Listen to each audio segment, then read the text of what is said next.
श्री गुरु चरण कमलेभ्यो नमः। पूर्व कक्षा में हम लोगों ने कर्मणा यमभिप्रैति ससंप्रदानम इस सूत्र के द्वारा संप्रदान संज्ञा के विषय में जाना कि संप्रदान संज्ञा किसकी होती है।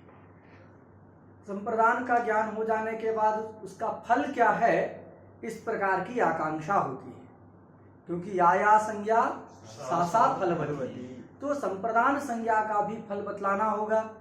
अतः संप्रदान संज्ञा का फल बतलाने के लिए सूत्र उपस्थित है चतुर्थी संप्रदाने। सूत्र में दो पद हैं, चतुर्थी यह प्रथमा के एक वचन का है और संप्रदाने यह सप्तमी के एक वचन का है। द्विपदात्मक यह सूत्र है। हम देखते हैं कि व्याकरण में प्रायः अर्थ बतलाने वाला जो शब्द होता है तो अर्थबोधक पद में सप्तमी विभक्ति ही दिखती है। यहाँ सप्तमी जैसे दिख रही है, कर्मणि द्वितीया, तो कर्म अर्थ को बतलाने के लिए सप्तमी आया। अभी एक पढ़े थे कर्तृकरणयोस् तृतीया, तो कर्तृकरणयोः में सप्तमी है। तो यहाँ पर भी अर्थ को बतलाने के लिए संप्रदाने इस पद में सप्तमी विभक्ति का प्रयोग किया गया। यहाँ क्या अर्थ है, संप्रदाने चतुर्थी, इतना तो दिख ही रहा है, दो पद है। सर्वम वाक्यम क्रियायाम परिसमाप्यते नियम के अनुसार स्यात् क्रियावाचक पद का अध्ययन कर लेंगे, जिससे अर्थ हो जाएगा कि संप्रदाने चतुर्थी स्यात्, ऐसा जो है वृत्ति बनी। क्या हो गया, पद वही है, आगे पीछे हमने कर दिया है, एक स्यात् इस क्रियावाचक पद का अध्याहार कर लिया है, तो क्या हो गया, संप्रदाने चतुर्थी स्यात्। एक और बात ध्यान रखना है कि ये जो चतुर्थी संप्रदाने सूत्र है यह अनभिहिते के अधिकार में पठित है। तो यहाँ क्या आ जाएगा, अनभिहिते भी आ जाएगा, अनभिहिते, ये इतना पद जो है अधिकार के, अनभिहिते का अधिकार है, तो कितना हमारा बन गया वृत्ति, अनभिहिते संप्रदाने चतुर्थी स्यात्, ये जो है वृत्ति बन गई। अनभिहित का अर्थ क्या होता है, अनुक्त। अभिहित मतलब अभिपूर्वक जो धा धातु है उसका अर्थ होता है कथन, उक्त, और अनभिहित मतलब अनुक्त। तो अनुक्ते संप्रदाने, संप्रदान रूपी अर्थ यदि किसी दूसरे प्रत्यय से उक्त ना हो, मतलब तिंग कृत तद्धित और समास, तो तिंग कृत तद्धित समास इनमें से किसी एक के द्वारा भी संप्रदान रूपी अर्थ यदि उक्त ना हुआ हो, अनभिहित हो संप्रदान, तो संप्रदान रूपी अर्थ में विद्यमान जो प्रातिपदिक, उस प्रातिपदिक से चतुर्थी होता है। सब जगह इतना आपको ऐड करना है, ठीक है ना, विद्यमानात्, विद्यमानात् पूर्व में भी हम लोग पढ़ चुके थे, विद्यमानात् यहाँ प्रातिपदिकात्। तो क्या करेंगे, क्योंकि संप्रदान अर्थ है, संप्रदान संज्ञा अर्थ की हुई है, ब्राह्मण व्यक्ति की हुई है, विभक्ति किससे लाना है, विप्रपद से लाना है, इसलिए क्या करना है, अनभिहित जो संप्रदान, अनभिहित किससे चाहिए, तिंग कृत तद्धित समास, इनके द्वारा जो अभिहित न हो, तो तिंग कृत तद्धित समासेषु अन्यतमेन अनभिहिते संप्रदाने, इनमें से किसी एक के द्वारा भी जो अनभिहित है, उक्त नहीं हुआ है, ऐसा जो संप्रदान, उस संप्रदान अर्थ में विद्यमान जो प्रातिपदिक, उस प्रातिपदिक से चतुर्थी विभक्ति होती है, ऐसा इसका अर्थ है। कोई संदेह? उदाहरण देखिए, विप्राय गाम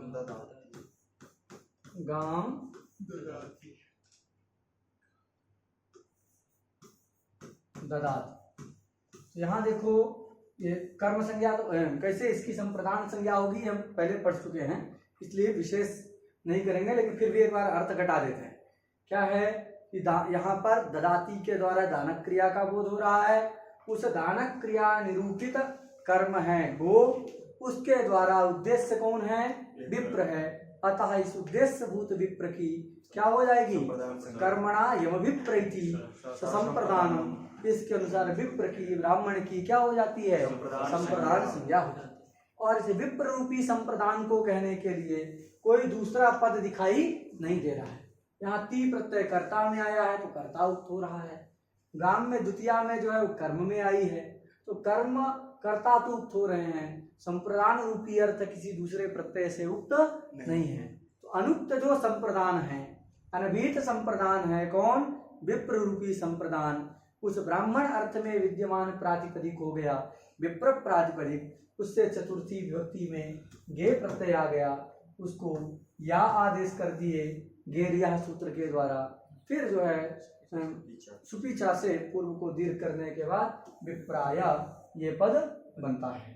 ठीक है ना, ये सब प्रक्रिया सुबंत में आप विस्तार से समझ सकते हैं।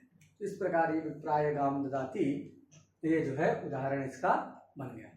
यहाँ ये अनभिहित विशेषण इसमें दिया गया, किसमें, संप्रदाने में अनभिहित विशेषण है कि अनभिहित अनुक्त संप्रदान होना चाहिए।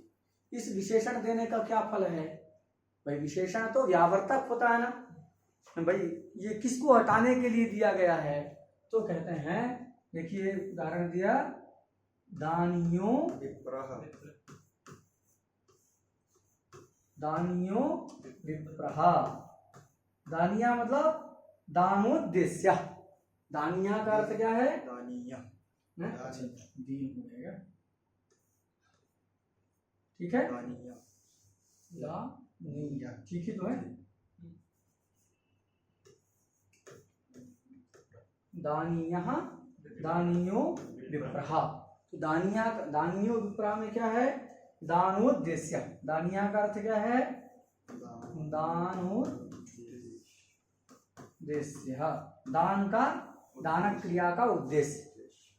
यहाँ दानी, यहाँ में देखिए दा धातु है, क्या धातु थी, दा, और उस दा धातु से क्या प्रत्यय हुआ, अनियर प्रत्यय हुआ, क्या प्रत्यय हुआ, अनियर प्रत्यय हुआ, दा धातु से अनियर प्रत्यय करने पर ये दानीय शब्द बना है। ये अनियर प्रत्यय किस अर्थ में होता है, तो यद्यपि यह कृत्य संज्ञक प्रत्यय है, तो कृत्य संज्ञक प्रत्यय होने के कारण तयोरेव कृत्यक्त खलर्थाः, तो तयोरेव कृत्यक्त खलर्थाः के अनुसार यह अनियर प्रत्यय भाव और कर्म अर्थ में प्राप्त है। किंतु जो कृत्य संज्ञक प्रत्यय हैं वे कृत्य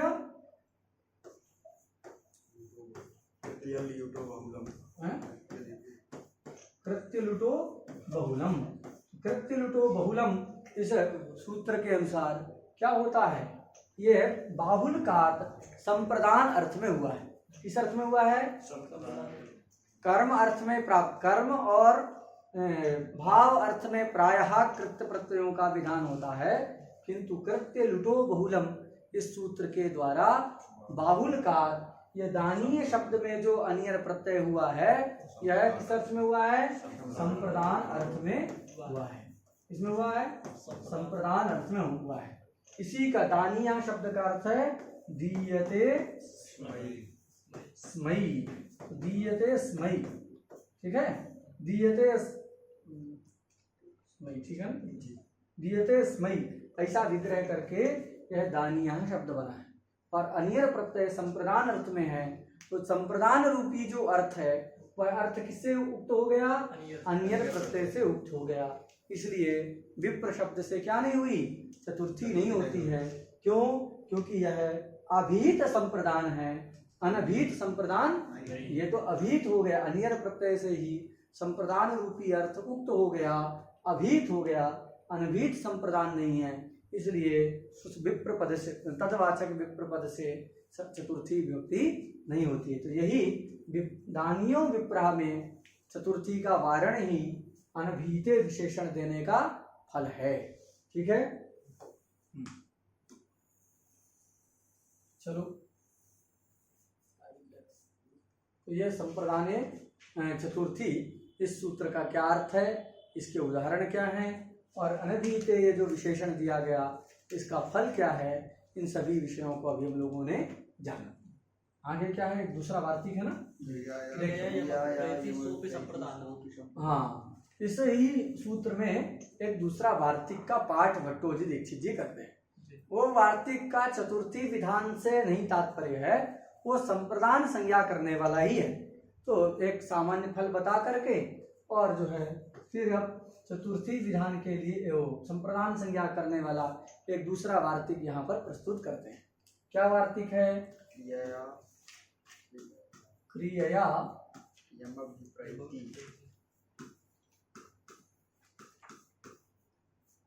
यमभिप्रैति सोऽपि संप्रदानम्।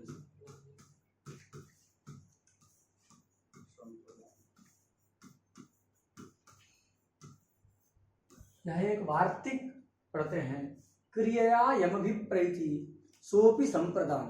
देखिए सूत्र से और इस वार्तिक में अंतर कितना है। सूत्र में था कर्मणा यमभिप्रैति ससंप्रदान, तो वहां कर्म से कर्म कारक लिया जा रहा था। इस वार्तिक में साक्षात क्रिया का उल्लेख कर दिया गया कि कर्म के माध्यम से नहीं, क्रिया का भी जो उद्देश्य हो। पहले क्या था, कर्म के माध्यम से कर्ता का जो उद्देश्य होगा उसकी जो है संप्रदान संज्ञा हो रही थी। अभी इससे क्या हो जाएगा, क्रिया यमभिप्रैति, क्रिया के माध्यम से जिसको वह संबंध बनाता है कर्ता, संबंध स्थापित करता है, वह कारक भी क्या होता है, संप्रदान संज्ञक होता है। इसका उदाहरण दिया है, देखो इसको क्यों बनाना पड़ा, तो उदाहरण देख करके आपको समझ में आएगा। पत्ये सेते, तो ये पत्ये सेते एक प्रयोग होता है। पत्ये सेते यहाँ पर देखिए क्या है, कोई कर्म दिख रहा है क्या? सूत्र क्या कहता है, दानक क्रिया ना भी लिया जाए तो भी सूत्र क्या कहता है, मतलब कर्मणा यमभिप्रैति। अब ये जो सींग धातु है, सेते में क्या धातु है, सेते में क्या धातु है, ये सींग स्वप्ने धातु है। सेते में सींग स्वप्ने धातु है।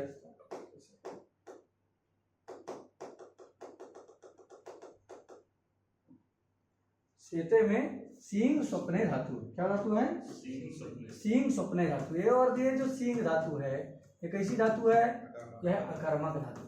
कैसी धातु है, अकर्मक धातु। तो सींग स्वप्ने अकर्मक धातु है, तो इसका तो कोई कर्म मिलेगा ही नहीं। तो जब कर्म ही नहीं है तो कर्मणा यमभिप्रैति करेंगे, कुछ कर्म नहीं है तो यहाँ पर कर्म है ही नहीं, तो कर्म के माध्यम से जो इष्ट हो उसकी संप्रदान संज्ञा कैसे हो। तो पत्ये में जो है पति की संप्रदान संज्ञा हो करके उससे चतुर्थी विभक्ति नहीं आ पाएगी, कर्म यहाँ पर उपलब्ध ना होने के कारण। अतः पत्ये सेते में भी पति शब्द से चतुर्थी विभक्ति सिद्ध हो जाए पति की संप्रदान संज्ञा पूर्वक, इसके लिए क्या किया गया कि ये क्रिया यमभिप्रैति सोऽपि संप्रदानम ऐसा कहा है। सो अपी लगाया है, मतलब कर्म तो लेना ही है, कर्म के द्वारा जिसको चाहे उसकी तो होना ही है, लेकिन क्रिया के माध्यम से भी क्रिया का जो साक्षात उद्देश्य हो उसकी भी क्या होती है, संप्रदान संज्ञा होती है। इस अभिप्राय से इस वार्तिक का आरंभ किया गया। तो यहाँ पर देखो क्रिया क्या है, सेते के द्वारा शयनक क्रिया बोधित हो रही है। क्या हो रही है, शयनक क्रिया।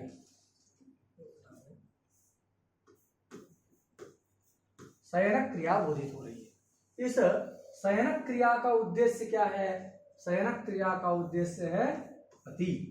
क्या उद्देश्य है, तो कोई स्त्री है वो पति को उद्देश्य करके शयन करती है।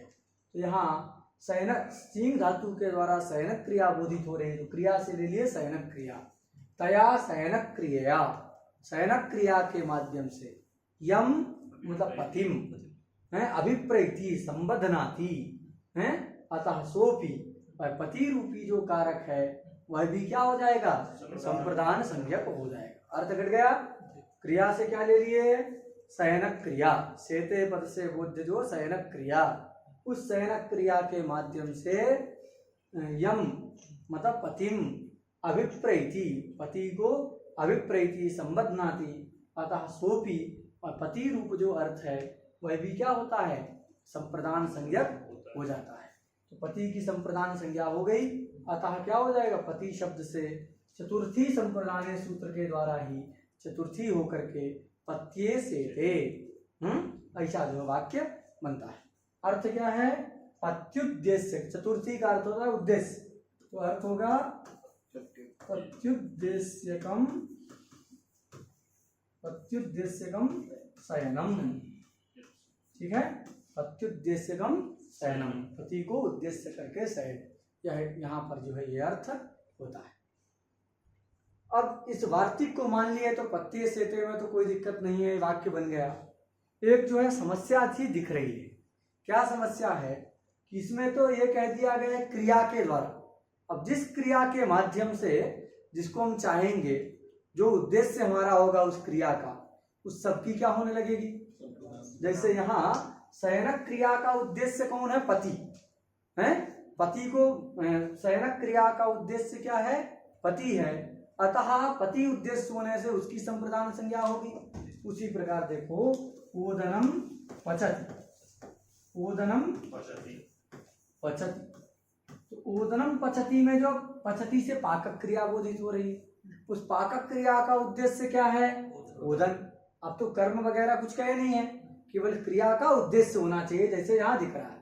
तो जैसे शयनक क्रिया का उद्देश्य पति है, अतः पति की संप्रदान संज्ञा होती है, वैसे ही पाकक क्रिया का उद्देश्य कौन है, ओदन, अतः पाकक क्रिया के उद्देश्य ओदन की भी क्या होने लगेगी, संप्रदान संज्ञा होने लगेगी, जो कि इष्ट नहीं है। कुछ लोग कहते हैं ठीक है, संप्रदान संज्ञा भी हो जाए, कर्म संज्ञा भी है, तो क्या हो जाएगा, यहाँ दोनों का जो है विकल्प हो जाएगा। तो कहते हैं विकल्प वगैरह यहाँ इष्ट नहीं है।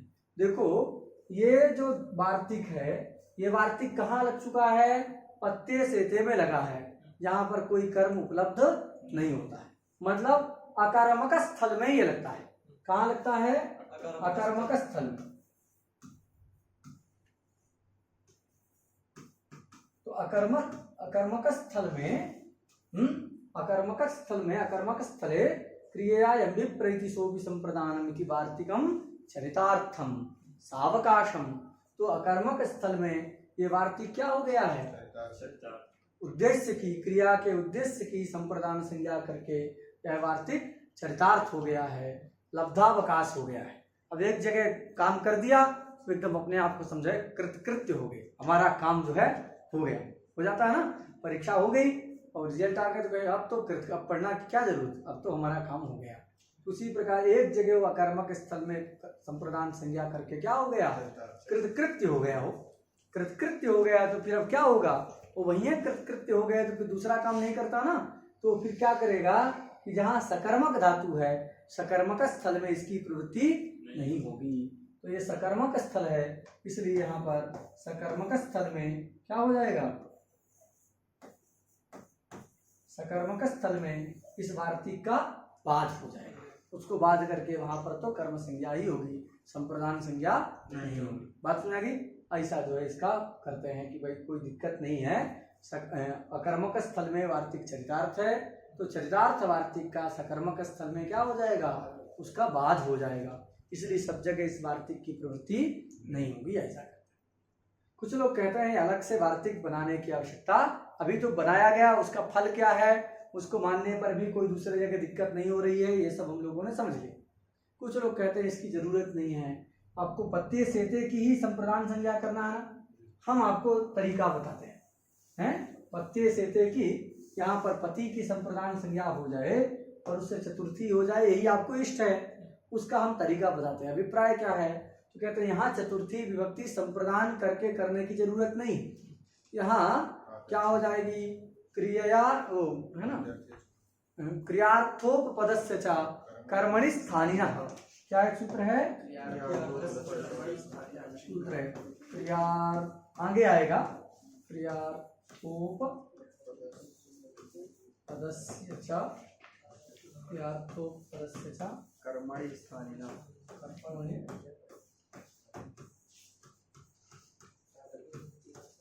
ये सूत्र आगे आने वाला है, क्रियार्थोपपदस्य च कर्मणि स्थानिनः।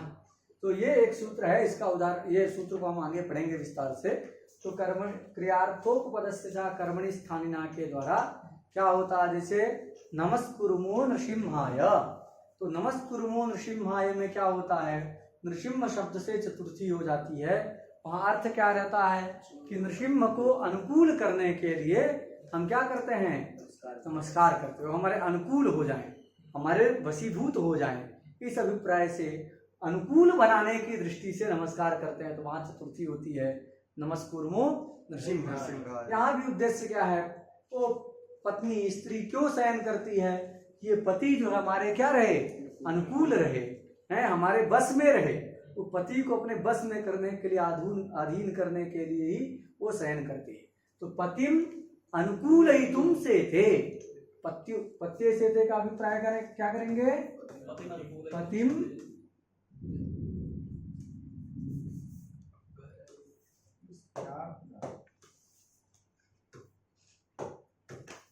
पतिम अनुकूलयितुम, ठीक है, पति को क्या करने के लिए, अपने अनुकूल बनाने के लिए, अपने अधीन, अपने बस में करने के लिए क्या करती है, सेते, पतिम अनुकूलयितुम सेते, इस अर्थ की विवक्षा जब करेंगे, ये अनुकूलयितुम लाना पड़ेगा उसके लिए, तो पतिम अनुकूलयितुम सेते इस प्रकार की अगर विवक्षा होगी तो क्रियार्थोपपदस्य च कर्मणि स्थानिना से ही कर देंगे, पत्ते सेते बन जाएगा, वाक्य ही तो बनाना है, तो इस वार्तिक की आवश्यकता नहीं है, ऐसा कुछ लोग कहते हैं। कुछ लोग तो ये भी कहते हैं कि भाई ये क्रिया ग्रहणम कर्तव्यम भाष्यकार ने कहा है, कर्मणा यम विप्रैति में क्रिया ग्रहणम कर्तव्य, तो वहाँ कर्म शब्द से ही केवल कर्मणा लिखा था सूत्र में, तो कर्मणा लिखा था, उस कर्मणा का मतलब केवल कर्म कारक नहीं लेना है, कर्म शब्द से कर्म कारक भी ले लेंगे और कर्म शब्द से क्या लेंगे, क्रिया भी ले लेंगे, तो उस एक का ही, कर्मणा पद का ही क्रिया और कर्म दोनों अर्थ कर लेंगे, तो इसकी वार्तिक की गतार्थता हो जाएगी, पृथक वार्तिक आरंभ की जरूरत नहीं है, ऐसा भी लोगों ने विचार किया है। ठीक है, ये इस वार्तिक का भी अध्ययन हम लोगों ने कर लिया, उदाहरण भी समझ लिए। वहाँ पर क्रिया मतलब वहाँ पे कर्म की क्रिया है, हाँ, जो जहाँ पर आवश्यकता है, जहाँ उससे नहीं हो रहा वहीं पर करना है, इसका वो प्रत्याख्यान नहीं है, इसे भाई इस प्रकार से प्रत्याख्यान ही है ना, अगर दूसरे प्रकार से काम चल जा रहा है तो फिर इसकी आवश्यकता क्या, पत्ते सेते प्रयोग हुआ है, प्रामाणिक प्रयोग है, तो उस प्रामाणिक प्रयोग की उत्पत्ति के लिए हमको कुछ चिंतन करना पड़ेगा कि पति शब्द से चतुर्थी कैसे है। अगर कर्मणा यमविप्रैति से संप्रदानम, इसका अर्थ जो है दानक क्रिया करेंगे, तो यहाँ दानक क्रिया भी नहीं दिख रही है, और अकर्मक धातु है, तो क्या है, मान लीजिए धातु को दानक क्रिया ही लिया जाए, ऐसा विवक्षा ना भी हो, लेकिन कर्म तो प्रविष्ट है ना दोनों के मत में, तो कर्म यहाँ दिख नहीं रहा क्योंकि धातु अकर्मक है, तो कैसे चतुर्थी किया जाए, तो उसके लिए कहा गया क्रिया ग्रहणम कर्तव्यम, क्रिया का ग्रहण करना चाहिए संप्रदान के विषय में, उसी को लेकर के एक वार्तिक की बनाया, उसी को अर्थतः लेकर के एक वाक्य बना करके भट्टोजी दीक्षित जी ने लिखा, क्रिया यमविप्रैति संप्रदान, तो इसके द्वारा कैसे कर्म संज्ञा होगी, संप्रदान संज्ञा होगी, इसको हम लोगों ने भी देखा। प्रकार अंतर से उस वाक्य की भी उत्पत्ति लोगों ने किया है, प्रकार अंतर से करेंगे तो कोई दिक्कत नहीं हो। उदाहरण पत्ती में ये क्रिया ले लेंगे तो फिर उसमें कैसे वारण करेंगे, उदाहरण पत्ती नहीं, वो दोनों नहीं लेंगे, यथा संभव जो वाक्य सब जगह उसी से लगाएंगे तो फिर कर्म वाला कहाँ लगाएंगे, इसलिए वहां भी कोई दिक्कत नहीं होगी, उत्पत्ति कर लेना।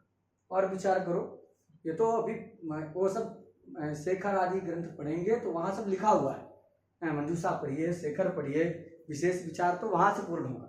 अब यही सब पढ़ा दें तो आप ही में से लोग कहते हैं कि भैया बहुत हो जाता है, तो इसलिए कौमुदी की पंक्ति का अर्थ आपको समझ में आ रहा है कि नहीं, इतना ही हमको ध्यान रखना है, कौमुदी के तात्पर्य का ज्ञान हो जाए। सारी टीका टिप्पण जो है पढ़ाई जा सकती है, इसमें कोई वो नहीं है, किंतु सब पढ़ाएंगे तो सभी के लिए उपकारी न हो, ये एक मध्यम मार्ग है, ना तो बहुत इतना हल्का है कि लगे कि ये तो कुछ नहीं पढ़ा रहे हैं, ऐसा भी नहीं है, और ऐसा भी नहीं है कि इतना ज़्यादा हो गए कि लगे कि भाई ये तो अपच हो रहा है, तो बीच वाला है कि पेट भी आपका नहीं निकलेगा कि बात ज़्यादा खिला दिए हैं, और आप भूखे भी नहीं रहेंगे कि एकदम कृश हो जाए, स्वस्थ रहेंगे, उतने के लिए व्यवस्था है।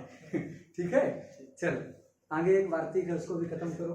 यजेह कर्मणः करण संज्ञा संप्रदानस्य च कर्म संज्ञा। देखो यजेः कर्मणः कर्मणः करण संज्ञा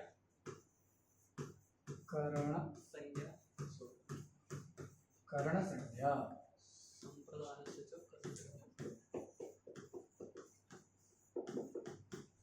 संप्रदानस्य च कर्म संज्ञा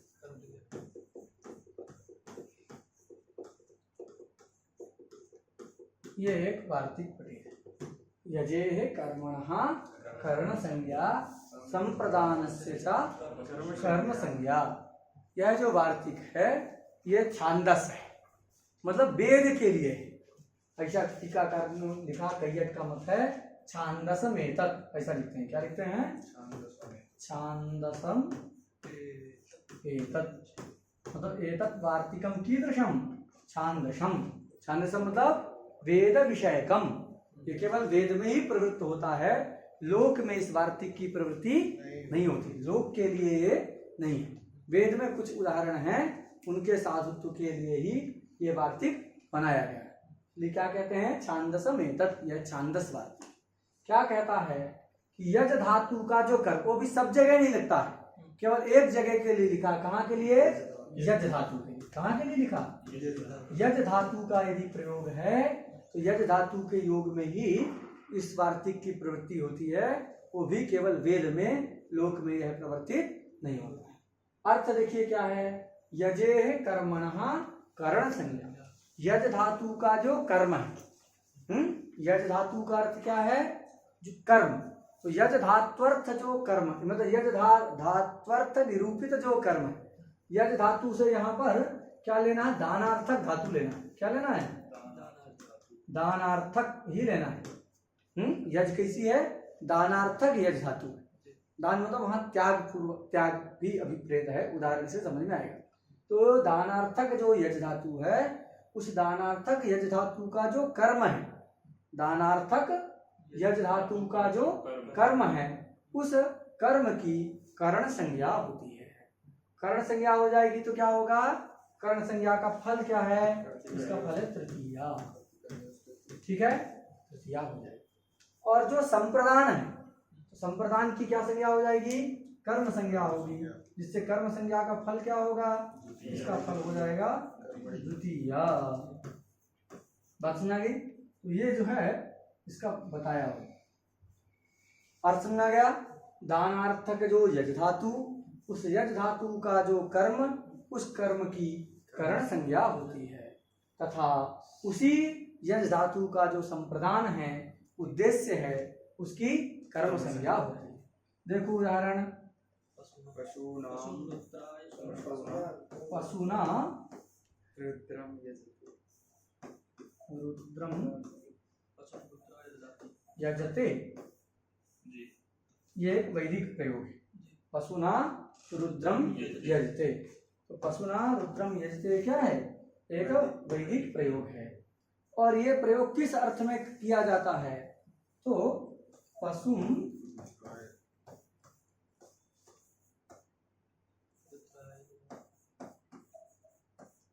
रुद्राय ददाति। पशुम रुद्राय, रुद्र को पशु दे रहा है। तो यहाँ देखो, ये इस अर्थ में पशु रुद्र को दे रहा है, इस अर्थ में क्या प्रयोग हुआ है वेद में? पशुना रुद्रम यजते। तो यज धातु किस अर्थ में है? दानार्थक। इसलिए हमने पढ़ा था कि दानार्थक यज धातु का जो कर्म, उसकी करण संज्ञा होती है। देखिए, दानार्थक, दान अर्थ में ही यज धातु विद्यमान है, तो दानार्थक यज धातु का कर्म कौन था? पशु। पशु ये पशु को दे रहा है, उस पशु की क्या हो गई? करण संज्ञा हो गई। और करण संज्ञा का फल क्या है? तृतीया फल है। इसीलिए क्या हो गया? पशु शब्द से तृतीया होकर के पशुना, ऐसा प्रयोग बना। और उसका जो दान का जो उद्देश्य है, कौन उद्देश्य है? रुद्र। अतः रुद्र क्या था? संप्रदान था, और उस संप्रदान की क्या हो गई? कर्म संज्ञा हो गई। कर्म संज्ञा होने से क्या बन गया? द्वितीया हो गई। उसका फल है द्वितीया। इसलिए द्वितीया फल होने के कारण जो है रुद्रम ऐसा हो गया। तो वाक्य बन गया पशुना रुद्रम। ये सब जगह नहीं लगेगा, ये ऐसे वेद में जो दो चार प्रयोग होंगे उनको ध्यान में रख करके इस वार्तिक को बनाया गया, इसलिए कहा गया कि छांदसम एतत्। ठीक है, इस वार्तिक का भी अर्थ समझ में आ गया, उदाहरण में भी कोई क्लेश नहीं है। ठीक, तो इतना ही हम लोग